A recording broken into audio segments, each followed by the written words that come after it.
গতকালকে মুশফিকুর রহিম এক সাক্ষাৎকারে খুব সুন্দর একটা কথা বলছেন। বিষয়টা হচ্ছে তিনি যে বিষয়টা তুলে ধরছেন যে বিশ্ব ক্রিকেট যতটা এগিয়েছে বাংলাদেশের ক্রিকেট ঠিক ততটাই পিছাইছে। আমি কিন্তু এই কথাটার সাথে সম্পূর্ণ একমত। কেন বলছি দেখুন, বাংলাদেশের ক্রিকেটের অবস্থান এই মুহূর্তে 10 নাম্বার, যেখানে আমরা প্রায় স্বাধীনতার 50 বছর পেরিয়ে গেছে। এই 50 বছরের ক্রিকেট ইতিহাসে কোনো টুর্নামেন্ট আমরা জিততে পারি নাই। বুঝেন বাংলাদেশ ঠিক কতটা পিছায়। আমাদের পরে ক্রিকেট খেলা শুরু করছে এরকম অসংখ্য দেশ আছে যারা আমাদের চাইতে ডজন ডজন এগিয়ে। আমি যদি এক্সাম্পলও দিই, আফগানিস্তান, যারা আমাদের অনেক অনেক পরে ক্রিকেট খেলা শুরু করছে, কিন্তু তারা যে উন্নতিটা করছে আমাদেরকে চাইলে যে কোনো সময় তারা হারাইতে পারে। ওয়ানডে হোক, টি20 হোক বা টেস্টে হোক, যে কোনো সময় তারা হারানোর ক্ষমতা রাখে।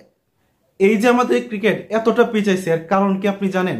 কারণ হচ্ছে দুর্নীতি। দেখেন বাংলাদেশ ক্রিকেট বোর্ডে যেই আসে তারা চিন্তা করে, মানে ফার্স্ট প্রায়োরিটি থাকে তারা কিভাবে টাকা ইনকাম করবে, কিভাবে টাকা ইনকাম করা যায়।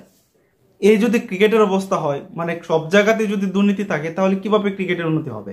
আর এই যে আমি কতগুলো বললাম, আশা করি আপনারাও কিন্তু আমার সাথে একমত হবেন। যদি একমত হয়ে থাকেন অবশ্যই ভিডিওটা শেয়ার করে দিবেন, অন্তত এই ভিডিওটা যেন বিসিবির কর্তাদের কাছ পর্যন্ত পৌঁছায়।